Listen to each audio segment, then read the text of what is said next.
నమస్కారం, నేను మీ సురేఖ. ఐడ్రీమ్ ప్రేక్షకులకు స్వాగతం. ఇవాళ మనతో పాటు ఉన్నారు భారతీయం సత్యవాణి గారు. వారితో మాట్లాడి మరిన్ని మంచి విషయాలు తెలుసుకుందాం. అమ్మ నమస్కారం. అమ్మ నమస్కారం తల్లి. అమ్మ, ఇదివరకు పండగ అంటే ఎంతో వైభవంగా చేసుకునేవాళ్ళం. అయితే ఇప్పుడు ఏమైపోయింది తెలుసా అమ్మ? పండగ అంటే ఒకరోజు ఆఫీస్కి సెలవు, ఓ 2 రోజులు సెలవు, ఇలానే అయిపోయింది. మనం అందరూ కూడా సంక్రాంతిని, భోగిని, కనుమ పండుగని, ఈ మూడింటిని కలిపి భోగి, సంక్రాంతి, కనుమని పెద్ద పండుగ అని చెప్పేవాళ్ళు. చాలా విశిష్టత ఉంది ఈ సంక్రాంతికి. అయితే సంక్రాంతి అంటే 3 రోజులు లీవ్గా అనుకుంటున్నారే తప్ప సంక్రాంతి విశిష్టత చాలా మందికి తెలియదమ్మా. మీ ద్వారా మా ప్రేక్షకులకు తెలియచెప్పాలి అని అనుకుంటున్నానమ్మా. చాలా సంతోషం. మనకి 2 రకాల పండుగలు రా. జాతీయ పండుగలు, మామూలు ఈ పర్వదినాలు. జాతీయ పండుగలు వచ్చినప్పుడు కూడా ఏం చేస్తారు? ఆగస్ట్ 15th వచ్చిందనుకో, 26 జనవరి వచ్చిందనుకో, ఆ రోజు ఏం వారం? ఆదివారం వచ్చిందనుకో, అబ్బా అనవసరంగా ఒక సెలవు దినం పోయిందే అని చింతిస్తాం. ఫస్ట్ మనం చూసేది అది. కరెక్ట్. ఆదివారం వచ్చిందా, వీక్ డేస్ అంతటి గొప్ప దేశభక్తి మంది. ఇక పండుగలు అంటావా, ఈ పండుగలు పర్వదినాలలో మన ఋషులు మన నక్షత్ర గమనాన్ని బట్టి, వాతావరణాన్ని బట్టి, ఋతులు యొక్క దీనిని బట్టి పండుగలు ఏర్పాటు చేసి దానిలో అద్భుతమైనటువంటి ఆరోగ్య సూత్రాన్ని, సాంఘిక పరమైనటువంటి పంపిణీ, అందరికీ కూడా రొటేషన్ అవ్వాలి డబ్బులు, ఓకే, అందరికీ డబ్బులు ఎలా పంపిణీ జరగాలి, అనేక ఆలోచనలు ఇందులో పెట్టి మనకి అందించారు ఈ పండుగలు. ముఖ్యంగా సంక్రాంతి పండుగ నెల రోజుల పండుగ, నాట్ 3 రోజులు. ధనుర్మాసం అంతా గొబ్బెమ్మలు పెడతారు. అక్కడి నుంచి ప్రారంభం అవుతుంది. ఎందుకని? గోవుల యొక్క విశిష్టత అందులో. రెండోది, ఆ గోవులు చిన్న చిన్న గొబ్బెమ్మలన్నీ పెట్టి మధ్యలో పెద్ద గొబ్బెమ్మ పెడతారు. మధ్య పెద్దదేమో శ్రీకృష్ణుడు, రంగనాథుడు శ్రీకృష్ణుడు, అవును, చుట్టూ గోపికలు.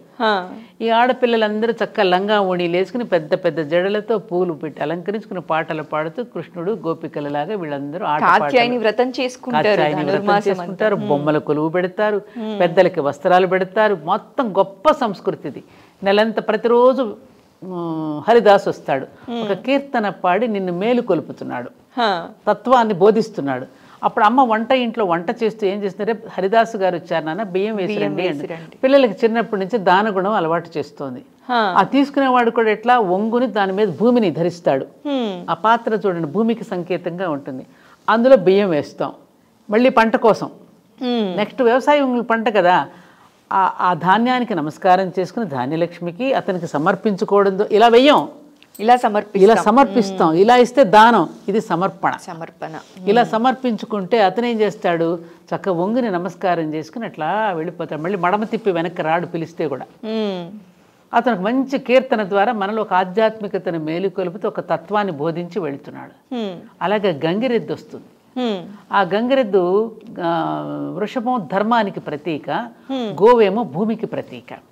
ఈ గంగిరెద్దు ఎక్కడెక్కడ నడయాడుతుందో అక్కడ ధర్మం విలసిల్లుతుంది. అందుకని శివాలయంలో కూడా నందీశ్వరుడిలో నుంచి శివుడిని చూస్తాం మనం. అంటే నువ్వు ఎప్పుడైతే ధర్మంలో నుంచి చూస్తావో అప్పుడు దేవుడు నీకు దర్శనమిస్తాడు రా అని చెప్పడానికి. ఓకే, మనం పాటించే ప్రతి ఆచారం వెనక ఒక అర్థం, పరమార్థం ఉంటుంది. పండుగల్లో కూడా అంతే. ఆ తర్వాత ఊర్లో ఉన్నటువంటి అన్ని కులాల వాళ్ళని భోజనాలకి పిలుస్తాం, అన్ని వృత్తుల వాళ్ళని. కార్పెంటర్, అలాగే గోల్డ్ స్మిత్, ధోబీ, బార్బర్, అలాగే చెప్పులు కుట్టేటటువంటి అన్ని కులాల వాళ్ళు, గ్రామంలో వాళ్ళు వచ్చి ఒక చోట భోజనం చేస్తారు. ఎందుకని? నీ వృత్తిలో నాకు సహకరించకపోతే నేను వ్యవసాయం చేయగలిగేవాడినా? ఎవరు లేకపోయినా జీవితం లేదుగా, మనుగడ లేదుగా మానవుడికి. ఎవరైనా ఉండాల్సిందే. అదే మనందరం ఒకటే సుమా అనేటువంటి ఒక సంఘీభావాన్ని తెలుపుతూ అందరూ కలిసి సామూహికంగా భోజనం చేయటం అనేది నాకు చాలా ఇష్టమైనటువంటి పండుగ. ఈ విషయం ఇది చిన్నప్పుడు మేము చూసేవాళ్ళ అమ్మ, అబ్బా పగలంతా వండేది, అందరికీ ప్యాకెట్స్ చేసి సెలబ్రేషన్ చేసి సాయంకాలం అయిపోయినాక తన కర్తృత్వం అంతా నిర్వహించిన తర్వాత మా నాన్నగారి దగ్గరికి వెళ్ళి నాన్నకు నమస్కారం చేసుకుని అప్పుడు అక్షంతలు వేయించుకుని, మా అమ్మ అంటే తన ధర్మాన్ని తాను నిర్వర్తిస్తే నాన్న ధర్మాన్ని నాన్న నిర్వర్తిస్తూ ఉంటే ఈ సమాజంలో ఉన్న అందరినీ ఒకసారి కలుపుకుపోవడం అనే పండుగ సంక్రాంతి పండుగమ్మా. అయితే అలాంటి సంక్రాంతి పండుగ 3 రోజులు సెలవుగా మిగిలిపోతుంది. ఊర్లకు వెళ్ళిపోతున్నారు, కాకపోతే వెళ్ళిపోయిన తర్వాత కూడా ఏం చేస్తున్నారు, ఈ పర్వదినం కంటే కూడా ఈ కోళ్ల పందాలు, ఈ బెట్టింగ్లు కట్టుకోవడాలు, ఈ పేకాటలు, ఈ భోజనాలు, నాన్ వెజిటేరియన్ భోజనాలు, ఈ హడావుడులు ఎక్కువైపోతున్నాయి. ఈ పరమార్థం ఇది కుటుంబం అంతా కలవాలి, కాసేపు కూర్చొని మాట్లాడుకోవాలి, మేనమామ పిల్లలు వస్తుంటారు, మన చక్క సరదాగా సరసాలాడుకుంటూ ఉంటారు, ఆనందంగా అమ్మమ్మలు నాన్నమ్మలు భోజనాలు చక్క ప్రేమగా పెడుతూ ఉంటే తింటూ వస్తాం, మళ్ళీ అనుభూతులన్నీ పంచుకుంటూ మళ్ళీ తిరిగి వస్తుంటాం. ఇదివరకు కొత్తల్లుళ్ళని పిలిచి సంక్రాంతి ఎంత అద్భుతమైన పద్యాలు ఉన్నాయమ్మా ఈ సంక్రాంతి పండుగ మీద బోలెడని పద్యాలు మనకు. నెలదప్పినట్టి కోడలి చేత నొక ఎత్త భోగి పొంగలి పూజ పూర్తి చేసే, వంగి వంగి మృగ్గులు దిద్దు వధువుపై నీరు జల్లి గదివీడి చనునొక్క గడుసు మగడు. సరదాగా ఎంత బాగా కూర్చారమ్మా. లేగటి పాలలో కాగిమాగిన తీయ తీయని కప్పుర భోగి పాయసంబు చవులూర కరివేపతో ఘమఘమలాడు పైర వంకాయ కూర తరుణి కస్తుంబరీదళమైత్రమే నాల్క త్రుప్పుడిల్చడు నక్కదోస బజ్జి. అలాంటివన్నీ రుచులతో కలిపి పద్యంలో మధుర మధురానురాగ సామ్రాజ్య పీఠి మకరధ్వజమునైతే మేము చిన్నప్పుడు పద్యాలు చదువుకున్నాం. తుమ్మల వారు రచించిన పద్యాలు ఇవన్నీ. ఎంత చక్కగా. అలాంటి పండుగల వైభవంలో భోగి పండుగ రోజున పిల్లలకి చక్క భోగి పళ్ళు పోయడం. ఆ భోగి పండు కూడా సూర్యుడిని పోలి ఉంటుంది. గుజ్జేమో చంద్రుడు, గింజేమో భూమి, పైనేమో సూర్యుడు అర్క ఫలం అంటారు. దాని పోయేటప్పుడు సూర్యనారాయణుడు ఆశీస్సులు అంటే ఆరోగ్యం భాస్కరాదిచ్చేతన్నారు కదా, ఆ పిల్లవాడు కూడా ఆరోగ్యంగా ఉండాలని చెప్పి సూర్యనారాయణకి ఆశీస్సులు వేసి ఆ పిల్లవాడికి ఒంటి నిండా భోగి పళ్ళు పోయడం, పెద్దవాళ్ళకి ఆశీస్సులు హారతి ఇవ్వడం, అందరినీ పిలుచుకోవడం. బొమ్మల కొలువు, ఆ బొమ్మల కొలువు విశిష్టత మాత్రం వాళ్ళ పిల్లలందరికీ తెలియాలి. అమ్మ అయితే బొమ్మల కొలువు గురించి చెప్పాలి అంటే అందరూ ఈ బొమ్మల కొలువు పెట్టుకోవట్లేదమ్మా. ఆచారం మా వంశంలో ఎవరు ఇప్పటిదాకా పెట్టలేదు, మేము పెట్టచ్చో పెట్టకూడదు, అయ్యో రామచంద్ర దీనికి రూల్స్ ఏంటో చేయొచ్చో చేయకూడదు, ఎవరైనా పెట్టుకోవచ్చు. దీంట్లో ఏంటంటే పిల్లలకి చిన్నప్పటి నుంచి విజ్ఞానం బోధించడం కోసం పెట్టించారు. 9 వరుసలు ఉంటాయి దాంట్లో. కింద భూచరాలు, భూమి, ఆ భూమి మీద ఉండేటటువంటివన్నీ ఉంటాయి దాంట్లో. ఆ తర్వాత జలచరాలు, సముద్రంలో ఉండే చేపలు, తాబేళ్లు, లైక్వేరు. రెండో మెట్టు పైన. ఆ తర్వాత వృక్షాలు, ఆ తర్వాత పెద్ద పెద్ద జంతువులు, ఆ తర్వాత మనుషులు, ఆ తర్వాత మనుషులలో ఉత్తమ మనుషులు, ఆ తర్వాత గురువులు, దేవతలు, పైన అమ్మవారు.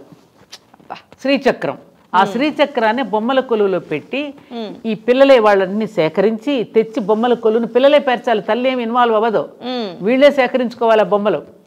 తెలుసుకోవటం వల్ల వాళ్ళకి ఒక జ్ఞానం వస్తుందిగా. ఇప్పుడు ఎగ్జిబిషన్స్ లాగా పెట్టి పిల్లల్ని వీళ్ళే వెళ్ళి పిలిచొస్తారు వాళ్ళలో. ఈరోజు నేను బొమ్మల కొలువు పెట్టుకుంటున్నాను, మరి రండి మీరు వచ్చి నన్ను ఆశీర్వదించండి అని పిలిచొస్తారు. తాంబూలం ఇచ్చి ఎక్స్ప్లెయిన్ చేస్తాడు ఇది. అవి చూస్తారు ఏమిటనేది. దానివల్ల విజ్ఞానం అంటే భిన్నత్వంలో ఏకత్వం. ఒకే మట్టితో ఇన్ని రకాల బొమ్మలు చేస్తున్నాం. మట్టి పదార్థం ఒకటే కానీ వస్తువులు ఎన్నో.